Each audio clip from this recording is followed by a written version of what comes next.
मित्रों, इस वीडियो में बताए गए सभी तांत्रिक साधनाएं एवं क्रियाएं सिर्फ जानकारी के उद्देश्य से दी जा रही हैं। अगर आप एक सामान्य व्यक्ति हैं तो आप भूलकर भी इन सभी साधनाओं के चक्कर में न पड़े। माता भगवती की पूजा करें और सामान्य जीवन यापन करें।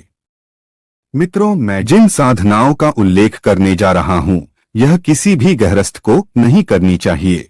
कोई साधु या साधक जो सिद्ध है वो ही इसे कर सकता है, वो भी साक्षात अपने गुरु के संरक्षण में रहकर करे, क्योंकि बात केवल एक भूत या प्रेत की होती तो शायद कंट्रोल हो भी जाए।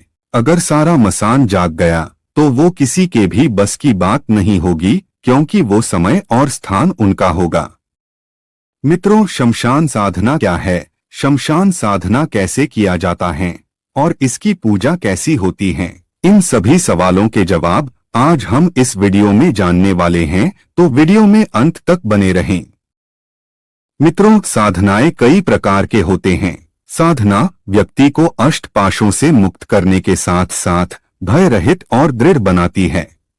साधना करने के बाद व्यक्ति निर्भय होकर संसार में कहीं भी घूम सकता है। भूत प्रेत आत्मा ये सभी उसके अधीन रहते हैं।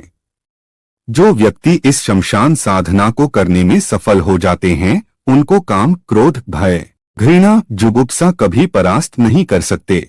इस साधना के बाद व्यक्ति को आत्मज्ञान प्राप्त हो जाता है। मित्रों, श्मशान 10 प्रकार के होते हैं। सफेदा, यमदंड, सुकिया, फुलिया, हल्दिया, कामेदिया, मिचमिचिया, किकदिया, सिलासिल्या, पिलिया। यह एक प्रकार की 10 प्रेत शक्तियां हैं जो काफी उग्र होती हैं। इन्हीं 10 शक्तियों से प्रेत, पिशाच, भैरव, बेताल आदि के मंत्र सिद्ध किए जाते हैं। इसे मशान जगाना कहा जाता है। श्मशान के अधिष्ठाता धूम्रलोचन को माना जाता है, जो प्रेत पिंड चिता से पकता हुआ मांस भोजन के रूप में लेते हैं। मशान जगाना यह अभिचारिक प्रयोग है जो बहुत ही कठिन काम है, इसलिए आप इसके चक्कर में न पड़े तो ही अच्छा रहेगा। मित्रों, शमशान साधना को अष्टमी, चतुर्दशी, अमावस्या, पूर्णिमा, शनिवार और मंगलवार से करनी चाहिए। यदि पूर्णिमा, अमावस्या के दिन मंगलवार या शनिवार हो तो सबसे उत्तम माना जाता है। यदि कोई अघोरी इस साधना को करता है तो उसे मुहूर्त से कोई लेना दे नहीं होता है, परंतु सामान्य साधकों के लिए मुहूर्त में ही करना चाहिए। साधना भोग के लिए कुछ भी लिया जा सकता है, क्योंकि श्मशान साधना में आमिष और निरामिष दोनों भोग होते हैं। कहा जाता है कि श्मशान साधना करने के लिए श्मशान में जाते वक्त सभी प्रकार की आसुरी शक्तियों और गुरु गणेश, बटुक, योगिनी आदि से आज्ञा ले और प्रणाम करना चाहिए। जब साधक शमशान में आसन ले लेता है तो आसन लेने के बाद पूर्व की ओर शमशान अधिपति को, दक्षिण में भैरव, पश्चिम में काल भैरव और उत्तर में महाकाल को रखकर ही साधना प्रारंभ करना चाहिए। और यदि साधक चिता के समक्ष साधना करता है तो साधक को काली, महाकाली और कालरात्रि के ध्यान रखकर ही मंत्र जाप करना चाहिए तथा भोग लगाना चाहिए। मित्रों, मसान जगाने के लिए साधकों को किसी ऐसे शव को लाना होता है जो नवजवान हो तथा जलाया न गया हो तो उसे ज्यादा उत्तम माना जाता है।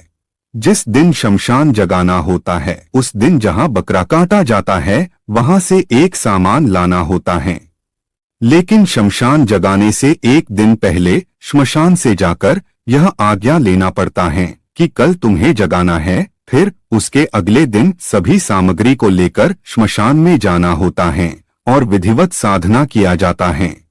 साधक को मसान जागर मंत्र को श्मशान में 10,000 बार सिद्ध करना होता है और अमावस की रात में मुर्दे की खोपड़ी पर यंत्र लिखकर सिद्ध करना होता है। साधना के समय जब मुर्दे की खोपड़ी से आवाज आने लगती है तो ऐसा समझा जाता है कि मंत्र सिद्ध हो चुका है। मित्रों, और जानकारी के लिए आपको बता दूं कि औघड़ तांत्रिक को आपने तो जरूर देखा होगा। अगर देखे होंगे तो आपको यह भी मालूम ही होगा कि उन लोगों के पास एक लगभग आधे हाथ की साइज का एक हड्डी रहता है। इस हड्डी को मसान बोला जाता है। तांत्रिक लोग इस मसान से बातें करते हैं। ये 100% सत्य बातें हैं। जब तांत्रिक लोग इस मसान को अपने कान के पास ले जाते हैं तो उसमें से एक सूक्ष्म ध्वनि निकलती है जिसे केवल वही सुन सकते हैं। वह मसान उस तांत्रिक को वहां पर आए सभी व्यक्ति के समस्या का समाधान बताता है और यही कारण है जिससे तांत्रिक सभी लोगों की परेशानियों को दूर करने में सक्षम रहता है।